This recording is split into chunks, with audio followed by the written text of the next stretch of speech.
Come on, come on. Get back to gas.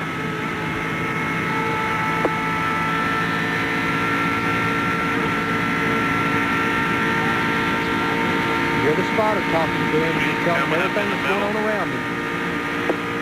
Back down to turn 1. Got a little run. He had to let out the throttle there. 18 still in the middle. 3 wide.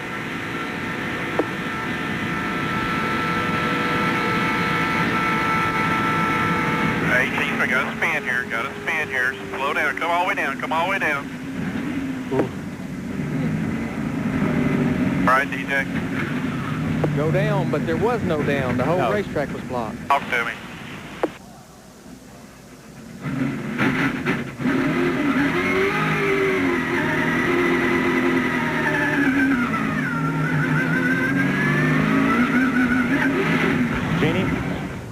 Well, Robbie, 18-car crash. This is not where you wanted to end up, but I'm happy to see that you are in one piece. Can you take us through it? Well, I just hope everybody else is okay. You know, I was on the bottom, started to get a little tight. Tony got up underneath Ward.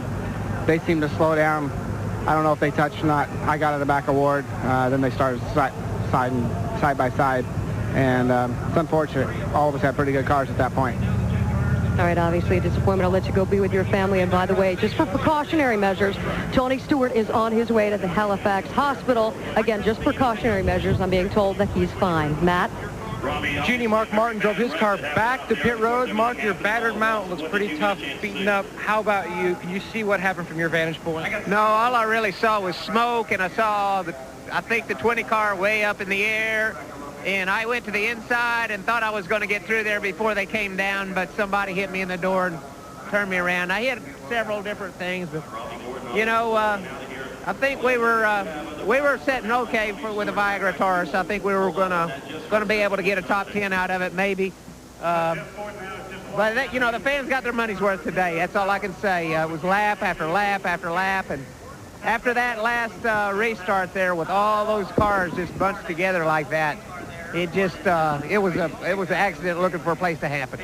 Let's go back to Jeannie. We're going to take here with Joe Gibbs. Unfortunate afternoon, but the good news is both your drivers are okay, but they're both inside the care center. Actually, Tony went to the other hospital. They took him straight to the other hospital, and they said he was complaining of his shoulder. They wanted to do x-rays on it, but and it looks like Bobby's okay. I think Bobby's in there and sitting up. Donna's in there with him. So looks like our two guys came out of it. I'm worried about Tony because I want to try and get over to the hospital and see what he's complaining about, something about his shoulder.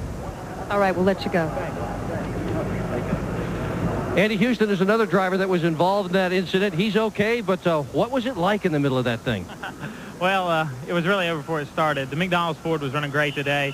Had a good run going and had some radio communication there halfway through the race. Got in the back, worked our way back up towards the front. I think everybody was just trying to get in position, you know, to have a good shot at winning that thing there at the end. And somebody cut somebody off. It looked like about 5 rows up, and track was just blocked. I jumped into brakes, threw my hand up, got run into in the back, and pushed me into a couple guys, and everybody was just spinning everywhere. So, you know, it's pretty wild, but we'll just go try to get them next weekend in Rockingham. I'll tell you, the cars that have come by us on the back of the record are really torn up. There are a lot of absolutely demolished race cars here, Mike. They built a special car for Daytona and Talladega, NASCAR's 2 fastest tracks, and 18 of these teams will have to go back and build another one. Here are the cars that are involved in the crash. It appears that perhaps 2 or 3 of them may get back out to finish this race. Jeannie? Well, 2 or 3 cars may make their way back out, but Jeff Gordon, I'm pretty sure you're done for the day. Oh, definitely. You know, it tore the thing all up, you know, and had no oil pressure on top of that. So I even got hit after I wrecked, and I was coming back to the pits. But yeah, it's unfortunate. You know, something like that's going to happen with these rules. It's great racing. You know, it's exciting. There's a lot of passing, a lot of lead changes, but one little mistake, you know, and that's what's going to happen. And it's just inevitable. But everybody did a great job all day long. It was incredible racing, and I got shuffled back there a little bit and was just trying to work my way back up through there, and you know, doing things that I didn't want to do. So I'm sure there's other guys that may have done the same thing, and I guess somebody got turned sideways up there and caused a pretty big wreck. Did it happen too fast quickly here? Was it something that a spotter could have told you was coming? Well, He could have told me it was coming before they dropped the green flag today. So, you know it's coming, but you can try to keep your eyes on certain guys and what they're doing. But at that particular moment, I saw smoke, saw a car get turned sideways, and there was, 15, 20 cars or more that were right there. So there's no getting through that. I don't care what your spotter says or where you go. It was just like a wall of cars. I'm just glad that, this DuPont Chevrolet was running real well and that we were having a good day. And, I think we had as good a shot as anybody, but we'll just go to Rockingham. And we're glad to see you standing and glad to see you haven't lost your sense of humor. Take care, Mike.